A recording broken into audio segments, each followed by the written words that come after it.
Joined today by Professor Kevin Curran, Professor of Cybersecurity at Ulster University. Good morning to you, Kevin. Thank you. Good morning, Greg. Nice to have you here. It's nice to be out and about, isn't it? Yeah, it is. Lovely. And so we're not stuck in the confines of the studio. And also Michelle McKenna, who's a community activist and also runs a childminding service. Good morning to you, Michelle. Good morning, Craig.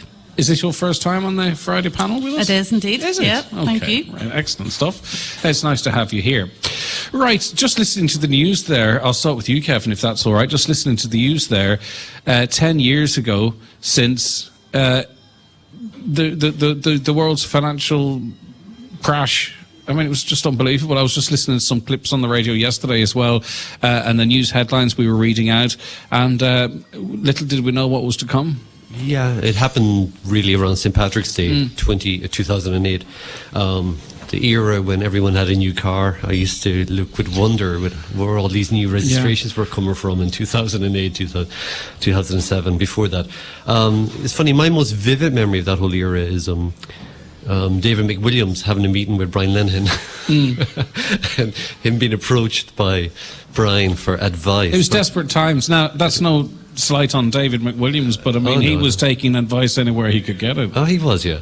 But that's always my most vivid memory. But also, there was genuine fears of a bank run, really. And the banks were reassuring the government that there was nothing to worry about. Because what was happening is lots of people were literally emptying their accounts and lodging it in the post office, because I think at that time the post office, your money was guaranteed in that, or it was the post office, it was your money was guaranteed there, and that forced Lenihan then, because I think he was giving out about, I think it was Lifeline, was covering a lot of people taking the money out of the bank and going to the post office, and he made a complaint saying, you know, what are you trying to do? You're scaring everybody. And then a short couple of days later, he had to guarantee people's deposits in the banks, and you know, then obviously the likes of Lehman Brothers collapsed, and it just all went to pot. Yeah, also what I do remember as well is I've always said a thing that government should be mostly made up of economists. And actually, when it comes to the, I guess, you know, your government advisors, there was only about 3, if I remember, people with economic degrees and PhDs in the department. And to me, I always wonder why is there not more? I mean, what is the one thing about a government is it's the economy, and why don't we have more economists giving advice? Well, next thing you're saying we should have GPs running the health service or something like that. I don't know, you see crazy ideas. Michelle, do you have strong recollections of 10 years ago when it all was emerging, that little did we know what was ahead of us and what was still, many of us are still feeling right now? Yeah, I remember it very well, Craig. It seemed to just have happened overnight, including my own business. A lot of businesses everything seemed to just come to a halt. Like for myself in the childcare business, you had the male parents that were on the building sites lost their jobs. The mummies were still working, so the daddies watched the children. So all the childcare sector kind of went down. How quickly did you feel that? Oh, right away. Within a month, wow. your business was halved. And then you had local people then that. Those families then were also affected, that they only had one wage coming into the house. Maybe they had a car, a mortgage. A lot of people lost things like their houses and all. But I know the government at the time had to take, hard actions to kind of, everybody was kind of austerity, but I think it's turning around, we are getting back there. But there's still a lot of people still haven't got back to where they were in 08, Yeah. But no, I've bad memories of it now, including my own family and it's interesting you picked up on the construction side of it, because I think Inishowen was particularly affected by that, and I think there's still people out of this country that weren't able to get back, and now it's very difficult to move back to Ireland now if you did emigrate just in and around the time of the crash. Yeah, we had a lot of ones from Inishowen that had to go away, and leave their wives and children and go to London and even as far as Australia and Canada to get work. Now, Greg, what I find is a lot of those people are starting to come back, the plasters and builders. The work is starting to come, the houses are starting to be built, so it's starting to get back there again, But Look, it was bad at the time, and a lot of people were affected. A lot of people, the ordinary person in the street, found it very hard, and still some of them haven't recovered yet, like getting there. But well, people talk about, maybe pubs, the usual kind of things where people stop spending, shops, clothes shops, whatever, cars and all that kind of stuff. That you would think that would be affected, but it's interesting to hear that literally within weeks, childcare was affected, because that's how quickly the domino effect hit. Yeah. Oh, like I'll never forget the first week after the crash. You had people coming in saying, "Look, they're going to watch the kids now." And you had to understand. They were probably apologising to you too, they were were they? apologising, and then you'd lay off staff and stuff, but it affected everybody. There was nobody left unaffected. 086 60 25,000. Text or WhatsApp that number, or call 074 91 25,000. Kevin, you talked about the new cars. Everywhere I look, I'm seeing new cars. Everywhere I'm looking, I'm seeing increased cost of houses. Everywhere I'm looking, I'm seeing increased cost of rents. There's a lot going on now that feels very much like the lead up to 2008. It does. I mean, Ireland has been seen, as the poster child of responding well to a recession, and we've done incredibly well in the last number of years again. And I guess that's why the homelessness crisis has grabbed some of the headlines, and even I've seen in the Guardian English papers as well, because everything else, not everything, but we're doing quite a lot right, that Ireland is really becoming prosperous again. But of course, that's where the homelessness crisis is actually this blip on the... Yeah, and I think too, in fairness, you have to lump into that the health service, because we have a health service that is overstretched.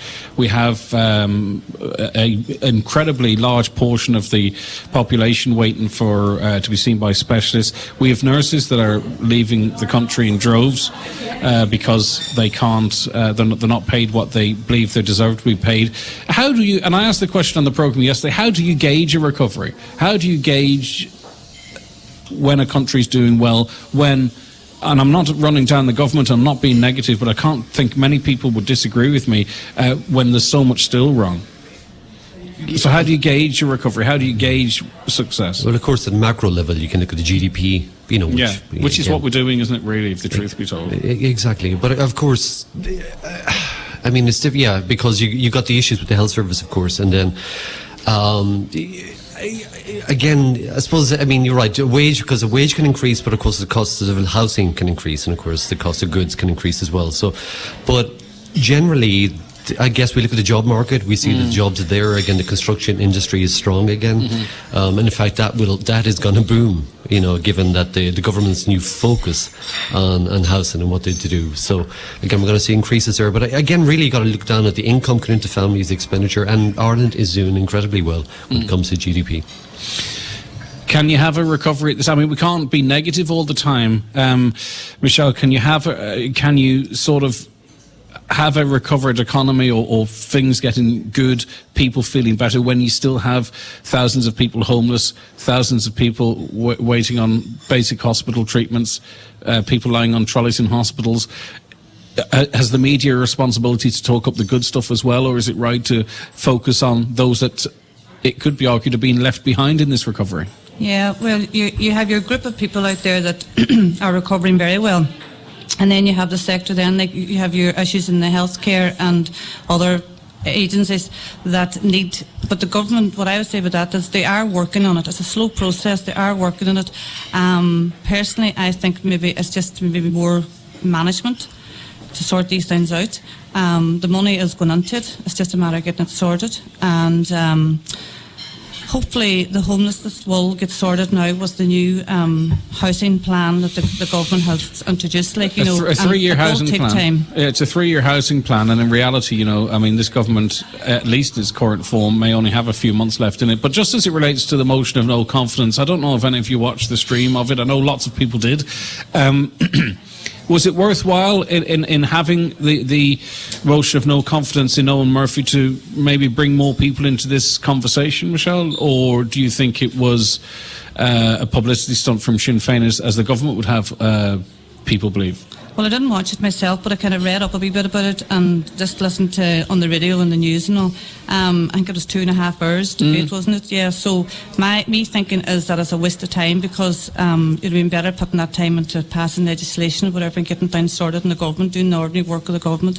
At the end of the day, like, where did it get anyway? Like, you know, so, like, you know, everybody knew what was going to happen, and that's politics, isn't it? I'm still trying to figure out what your political way of thinking is. I'm going to give it till 10. I'm not going to ask. I'm going to try and work it out. But you're on the fence nicely at the moment, Michelle. Just optics, worthwhile. What do you think of the events during the week with the motion of no confidence in Eoghan Murphy, which was defeated because Fianna Fáil abstained? Exactly, but I mean that is politics. I mean, that's what the opposition do, and they see a genuine weakness here, or maybe an inability by the government to deliver so far. But of course, you know, Eoghan has said back, look at it, he can't solve the crisis in 16 months. He's only to come in really to the role, and he can claim that it was, you know, the previous incumbents. But again, rebuilding Ireland, the government are really putting a lot into it. They got the Rebuilding Ireland, which is a $6 billion multi-annual broadly based action plan to increase the supply of houses to 25,000 per annum, and then come 2021 they're going to increase that to an additional 50,000 social housing units. And I just seen one of the schemes in Cork is to develop 15,000 houses, homes really. So they have the action plan in place, and it addresses homelessness, social housing, build more homes, improve the retail sector, and utilise existing housing again. So try to snap up the empty vacancies as well. And the plan, when you read it, is actually it's actually well thought out. It reads well. Is it actionable? Will it be acted upon? And is it funded and costed? And I think now people are so much more, you know, people need stuff now. You know, words will not satisfy the general public. They need to see what's happening. They need to see results. Yeah. But the base results we're getting shows that the problems in the health service and the problems in housing currently, as we speak, and we hope it reverses, is worsening in a recovering economy. Yeah, but just come back to that plan. Actually, some of the things that, if you don't have a good plan, you're not going to exceed that plan. So the plan has a lot of things that are alike, and I love the compulsory purchase orders. You know, we'd never get a road built if you didn't have compulsory purchase orders. Again, there's always losers in that, but they're always paid above market value, so who's going to cry for those people?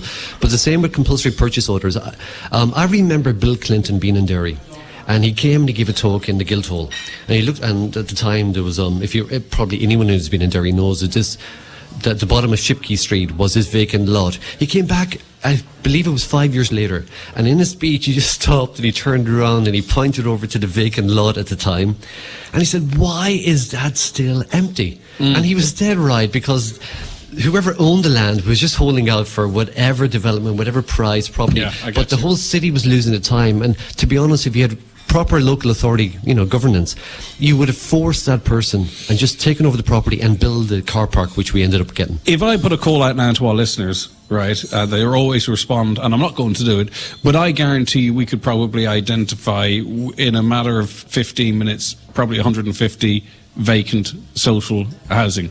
Because one listener would say, well, I'm in this such area, there's 2 houses across the road that were, you know, do you know where I'm coming from, Michelle? So I think there's an awful lot we could have been doing, and hope we do now, to sort of try and get people into these homes, which are there. Definitely, Craig, because in my own... And on a local level, Michelle, I know they're not there in Dublin and Cork. I live in Buncrana, and my own development, there's 3 houses that the banks have taken over, and they're lying out 5 years. There you go. Lovely, perfect 4 or example. 5 bedroom houses, and I can understand why they're not being taken over. So that's something they can need to look after. And every development's the same. There's 2 or 3 houses lying there empty.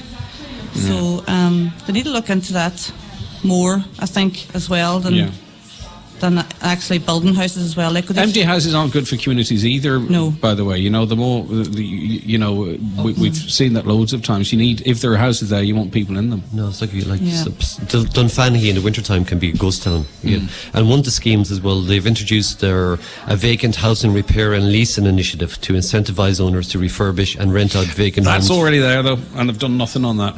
Sorry, Kevin. It is a good idea, but it's already there. They got people, the public, to actually find these vacant properties for them as well, so they could sort it out. But nothing's happening in that regard. If they start acting on that, that could be very good for town centres as well, and sort of revitalising, maybe bringing some more people back into to villages and what have you. So that should be positive. Right, you're tuned to the 9 till noon show here on Highland Radio. We are live from the beautiful Foyle Hotel in Moville, in the heart of Moville, bringing Moville a real shot of life right in the heart of the town. The renovation job on this place has just been absolutely remarkable. And we want to see you here, by the way. There's a coffee morning running until 12 noon, so call in, say hello. We're going to be chatting to owner Brian McDermott very shortly too, later on in the second and probably third hour of the show as well, to talk about what's gone on here, but also to encourage you to come and support today's coffee morning in an effort to raise funds for a defibrillator for Moville Main Street. And as I said when I was chatting to Lee, I think just after 8 o'clock, it's only this week with that fantastic story at the swimming pool in Derry, whereby someone's life was saved because of the defibrillator on site, and that's what they want to have here. So we'll be talking in much greater detail about all of that, as I say, a little later on in the show. After the break, we will continue to look at what's making the news with Professor Kevin Curran and Michelle McKenna. Back after these. Your voice, your station.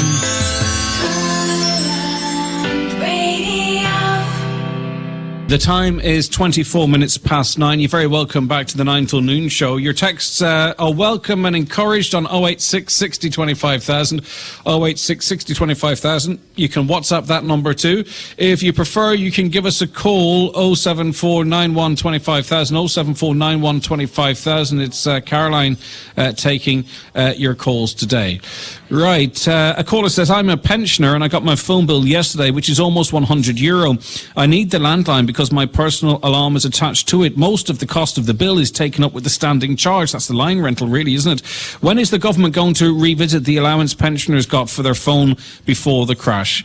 And another from WhatsApp, people laughed and ridiculed burning the bondholders back then.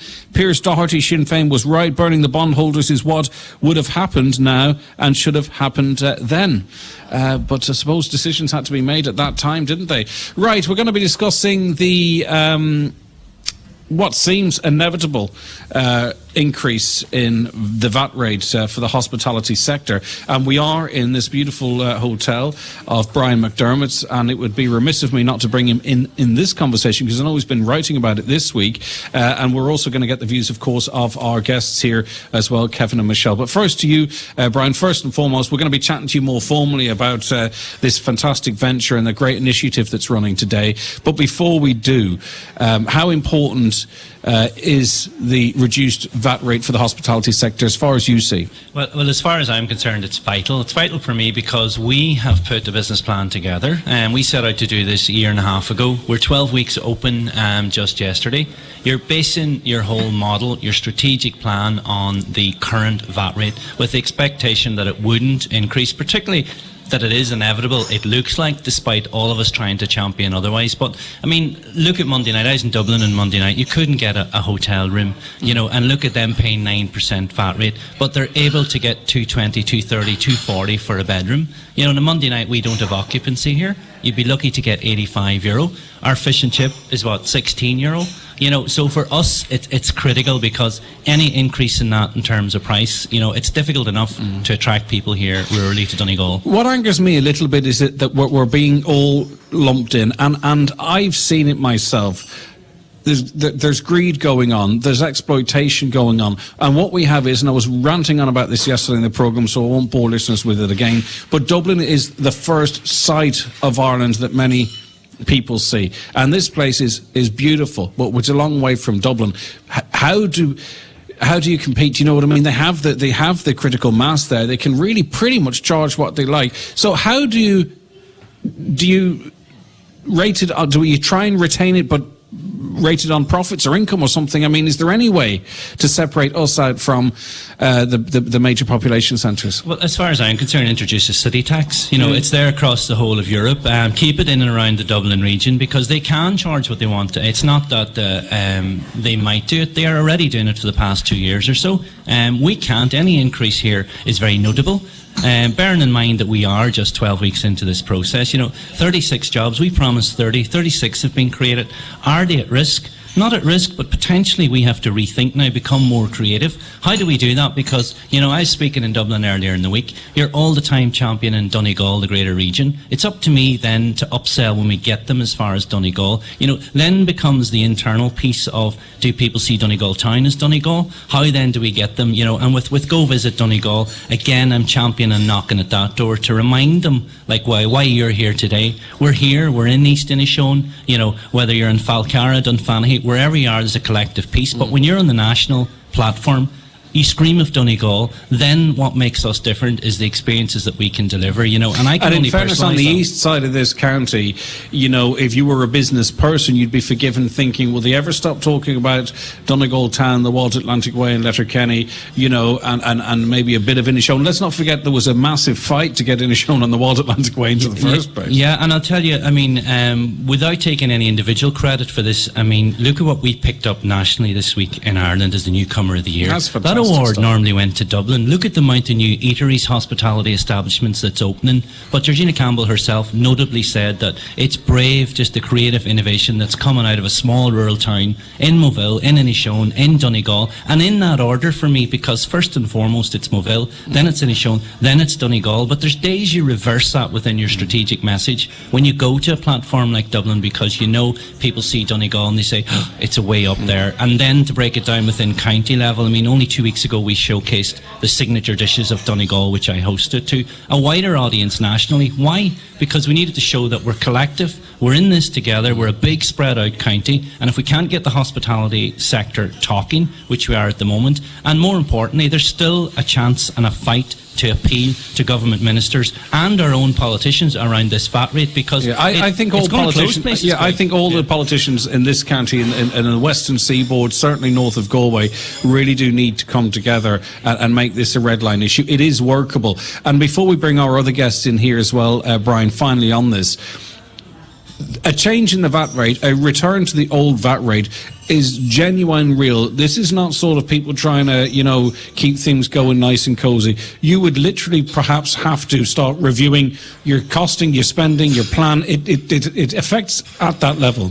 Well, it affects it because just take where we are today and take Moville. We're trying to encourage a hotel that had been closed for over 10 years.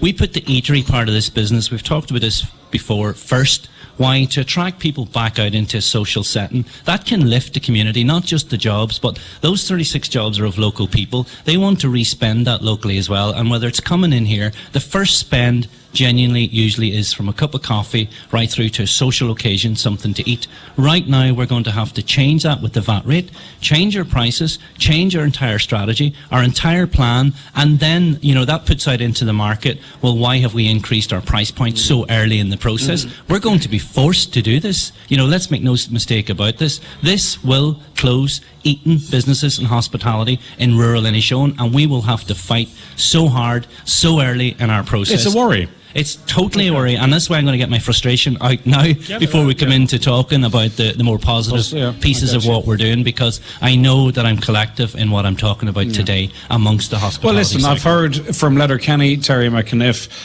Deirdre McGlone from Harvey's Point.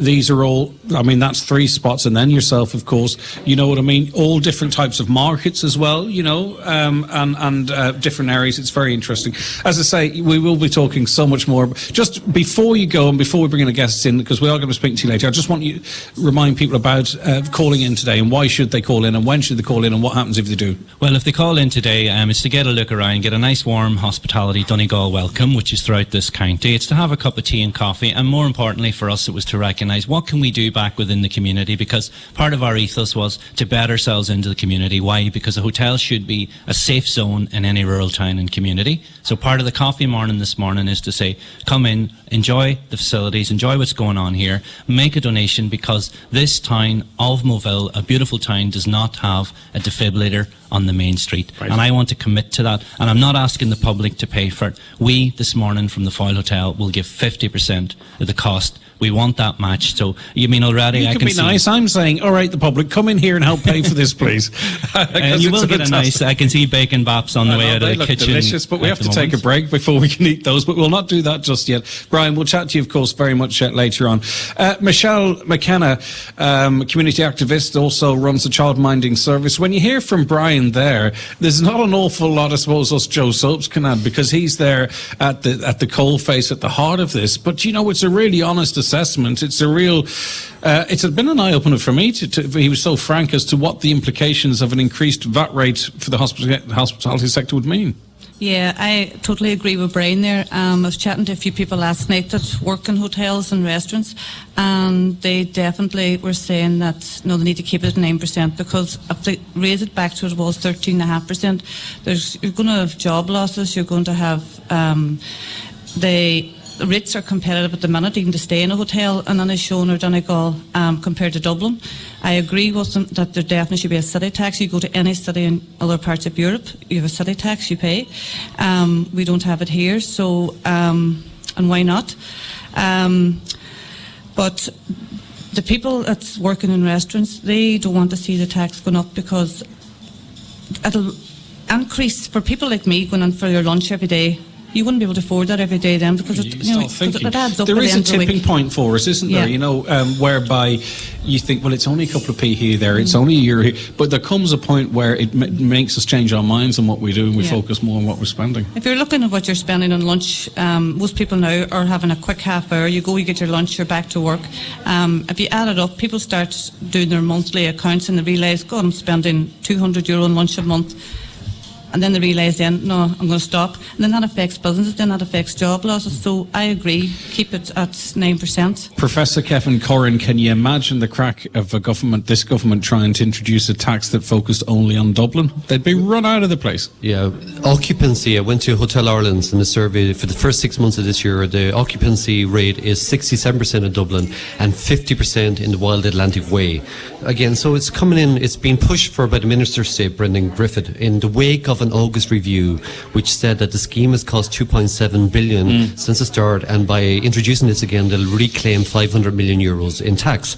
Now, the reason for the actual VAT reduction was obviously to boost tourism, but to generate higher levels of employment with increased training, again, and then to increase corporation tax payments and lead to further investment in the industry. Now, that's the hope, that by generating jobs, getting the revenue in, and there's this thing called a tourist multiplier, where every additional €1 of spending leads to 70 cents in the wider economy. Yeah, okay. So again, tourism is one of the rare things where you actually get people from other countries to come and spend their money. So well, let me say this, because there's going to be people banging on the radios waiting for someone to say this. Oftentimes, the wages in the tourism, in the hospitality sector are low. Okay, some of the shifts can be a bit dodgy too. And some people would say the prices are too high, and the prices still are too high in Donegal, and that reduction was never passed on to the public. And you know what?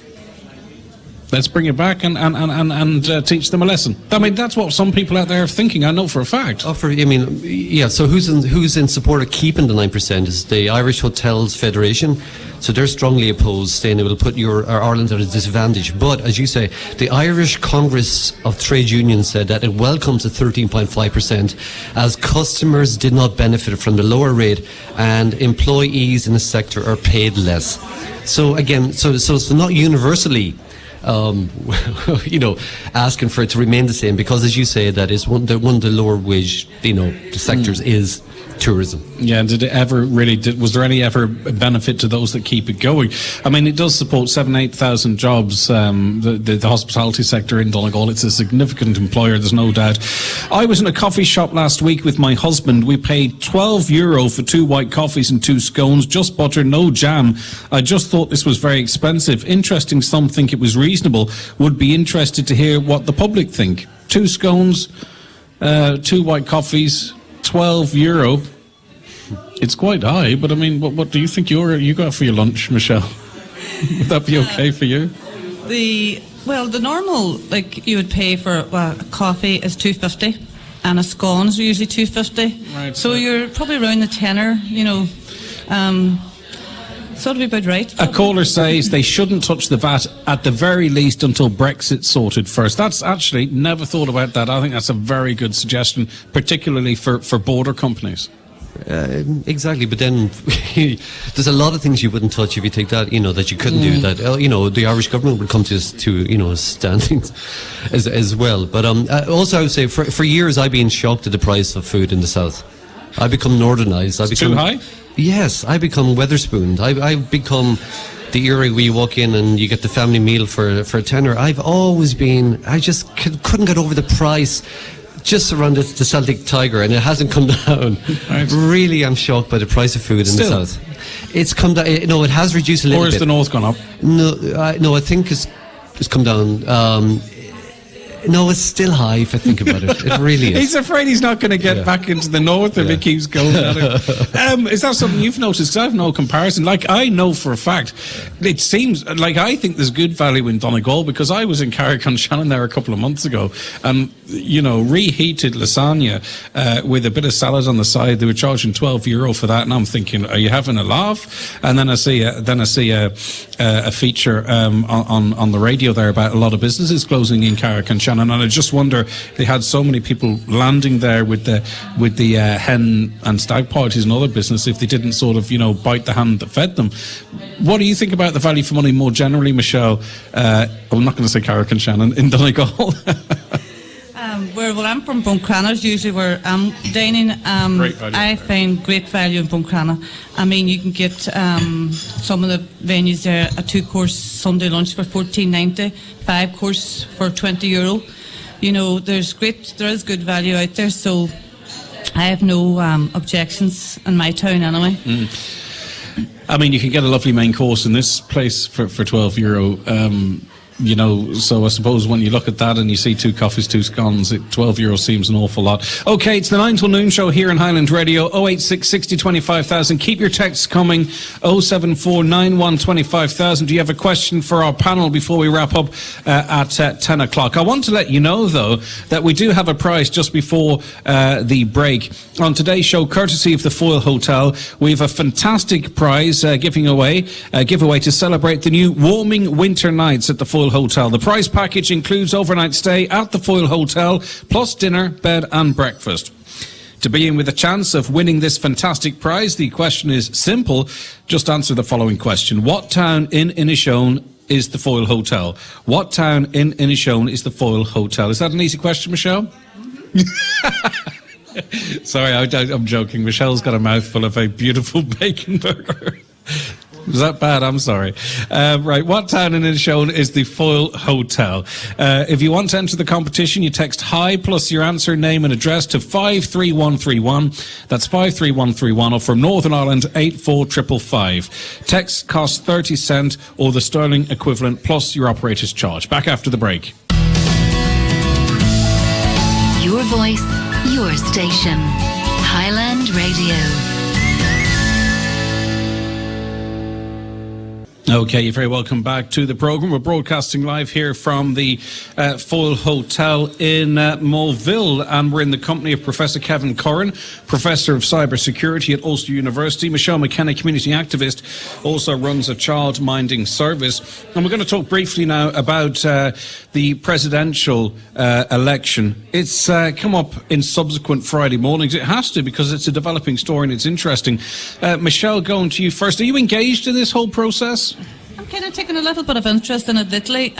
Like, I wasn't too kind of into it at the start, but now it's getting exciting because you have your 2 dragons there, or 3 dragons. There's isn't it? 3 of them, yeah. And 50% of the presidential candidates are dragons. Yeah. It's excellent stuff. But it's going to be interesting to see. I know I seen yesterday that I didn't listen to it, but 2 of them President Michael Higgins and Sean Gallagher didn't turn up the first debate. Well, the background behind that, I believe, is that Michael D. Higgins had previous engagements, and Sean Gallagher says he's not taking part in debates unless Michael D. Higgins is there. Yeah. I don't know. So I couldn't understand that part, but I didn't get listened to debates, so I don't know. I can't comment on Well, I'll tell you, it was kind of interesting because the Sinn Féin candidate, the first question she was asked about her views on a border poll, and then all of the candidates were asked for about 6 or 7 minutes, what would they say to Donald Trump if they had to host him in Ireland? And I was like, well, seriously, is this, this is not what it's about. What do you think, Kevin? Exactly. I didn't think it was great. I mean, because even when you go through the reports afterwards, there's very little to hang on, really, apart from, do you speak Irish, do you not? Yeah. And you think, okay, well, how important is that? But I would say I knew Sean Gallagher before he was ever running for president, ever on TV. He used to have a smart homes company, and and also Peter as well. I would have did a project with Peter years ago. In fact, his 3 of his family members would be in my phone book. My only question is, why aren't you in the race then? You're in the circle. So I'm secretly hoping for him, but you never go against the bookies. And at the moment, Michael D. Higgins is 5-1 on. Poor Peter's on a 66-1. But and Sean is there hanging up in second place. But you just feel that Michael D. has it all sewn up. There's only one little shadow on the horizon, which is the Public Accounts Committee inquiry into expenses. But unfortunately, it seems like really, and they know it, the candidates, they just know it, that really, unless Michael D. drops dead tomorrow morning, really, that night, none of them are really going to have a shot. But it's good we have an election, though, isn't it? Because I think if it was just Michael D. Higgins rolling into another 7 years, that wouldn't be good for democracy, Michelle, would it? No, you have to have your election, and I always think the election times are exciting. It's going to be very interesting this time with all the candidates taking part in it. Look, Michael D. Higgins is a nice wee man. I've met him once, and he does a good job. And as Kevin said, the rest of them know that he's in there with a big chance. But it'll be exciting because the way I think Ireland's becoming now, the younger generation have a kind of a different way of looking at things, so it'll be interesting to see what happens. There is one question about his age. He's 77. Yeah. And he's going into a long term, but he was asked that a few days ago, or he was asked that yesterday. So my health is excellent. I'm very fit, and I'm really looking forward to getting into the campaign. I have much more energy than in 2011 because I got my knee done. I don't drink or smoke, and I have a yoga teacher. See, the problem I have is the media's role in this, right? I mean, I was on social media yesterday, and there is a group of journalists that all hang around together and they follow these events, and the fawning over the Michael D. Higgins.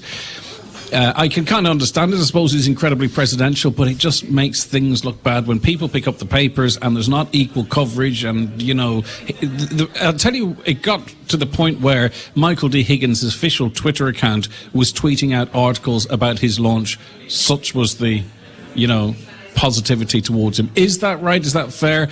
Is it important now that these same people make sure that they give all the other candidates the same level of love? Well, it's you're going to get that no matter what election's taking place. But look, he has to put it out there. He's to fight his corner and put out this. I mean, it's all positive with Michael D. Anyway, I know there's a bit of controversy around the expenses, but as he said himself, he has to make tea for 20,000 guests every year and so on. God, he's got you under his thumb, hasn't he? I would say respect is fair enough. Yeah, because he's been in public life for 60 years, well, 50 years really, and he's carried himself well. There's no real scandals with him. He's been a good politician. Yeah. With all due respect to the other candidates, what about the Sinn Féin factor here? Because they have a strong candidate, can speak Irish. I don't believe she's ever spoke English in the EU, if I'm not mistaken. She always speaks Oscailiga. She speaks a bit of French as well. Everywhere across the county, there's posters up all over the place. Obviously, Sinn Féin are a very well organised party. I don't think that is being factored into what the bookies are saying and the potential outcome of this election. I always go with the bookies. They're very rarely wrong or poor. But they can win everything, of course. That's why you have odds. But I just see this as Sinn Féin using this to build up her profile, which is a wonderful platform to do that. You know, she's not expected to win, but now she becomes literally a household name. Which is what some of the businessmen, I suspect, are doing as well. And she's very credible, yeah. you know, and she hasn't got any of the you know, the things that some people would find negative about Sinn Féin. So really, she is actually, what they're doing is quite sensible. And I think it's a win-win for her. No, I think she'll finish second, to be honest with you, at the very least. Buncran has had quite a successful week, hasn't it, Michelle, with the tidy towns? Yeah. And in fact, the county did, but you obviously got your Inishowen hat on. Yeah, Buncran and Tidy Towns are just delighted this week. They have their 4th gold medal in 4 years. I was chatting to Councillor Rena Donaghy there the other day, and she's just overwhelmed. I mean... Finally, I've figured out your political leanings. And you're wrong. Okay, go on. And I mean, when they started Tidy Towns in 1987, I mean, they never started off with 2 or 3 people. And they have a great committee down there. They've got great volunteers. You don't go, no matter what time in the morning, right at 7 o'clock, 8 o'clock, during the day, the evening, the volunteers at Tidy Towns are out there all the time. So they deserve their gold medal, and I want to congratulate them all. They're doing great. The other thing I want to say about talking about the community is that in my own hometown of Clonmany, where I'm from, there's 3 different community got together. Craig T, they wanted to get a project of putting the lighting between Ballyliffin and Clonmany, and they have 3 different festival and the Clonmany Renewal, and there's another one as well, went together and they approached the council because the council didn't have the funding to light the road the whole way. So they did get funding from the council, and they also put up 10,000. So it's the first ever in the county that they have lighting from Clonmany to Ballyliffin. So I want to congratulate them, and I think if other towns and villages will pull together now as a community, you'll see a lot more of them projects taking place. I was seeing if I could tease you out to mention that you're going to be contesting the next general election for Fine Gael, but you're very good in fairness. How's that going for you? How's that going for you? The seat's been kept warm for you, is it? Well, I have to get. I mean, I'm going to put my name in there. I have to get through branch You have to first. get through the selection process. Do you know what I mean? So it's. It's a hard battle. It's exciting, though. Okay, I love it. It's exciting. Yeah. Kevin, would you ever get involved in politics? No. Tell me why. I don't need to. You know, I've got a job. No, I don't mean of course, I don't mean it for that reason. But I mean, I've no interest. That's really what I'm more interested in. No, I want to learn more technical. I want to learn everything. I want to, but I've no interest in politics. I just do not have. No, I mean, it's also it's a no-win, because you get into this thing which gives you esteem, and you get a good salary. You get ministerial. Say you're at the top of the level, but you're reliant on being a person that says yes to everything whenever someone speaks to you. You cannot live a real life. You cannot have real opinions. You just have to be, it's really, really difficult. Someone says to me recently, that you don't hear much political debate sometimes on your programme. And I was like, well, who do you get to debate? I mean, back in the day, in old politics, you might have a Fianna Fáil TD arguing with a Fine Gael TD. But how you can't really do that now, because, at the end of the day, they're not in coalition, but they coalesce. Well, you have obviously Fianna Fáil supporting Fine Gael. So, that side of things has changed a little bit. And I'd say it's quite frustrating to be a politician in this new political way of doing. It's difficult. I mean, I would have to give up Twitter. You're only one tweet away from losing your job. That's excitement, isn't it? You want to live on the edge. Are you on Twitter? You don't start on Twitter in the campaign and then the account is dormant. Michael D. Higgins has only just reactivated his after 7 years. I started a Twitter account about 6 months ago, and I don't know how to use it. Okay, well, I'll tell you. You can have a chat with Kevin before we wrap it up. Listen, both of you, thank you very much. It's been a pleasure having you, and hopefully we'll have you again too. And Professor Kevin Curran, Professor of Cybersecurity at Ulster University, Cybersecurity, and also Michelle McKenna, community activist, runs Child Minding Service, and her face is coming to a telegraph pole near you soon. Okay, we are live on the 9 to Noon show here from the Foyle Hotel in Moville. We're going to be giving you a little bit more background as to why we're here after we get the news at 10 o'clock. Stay tuned. Your voice, your station.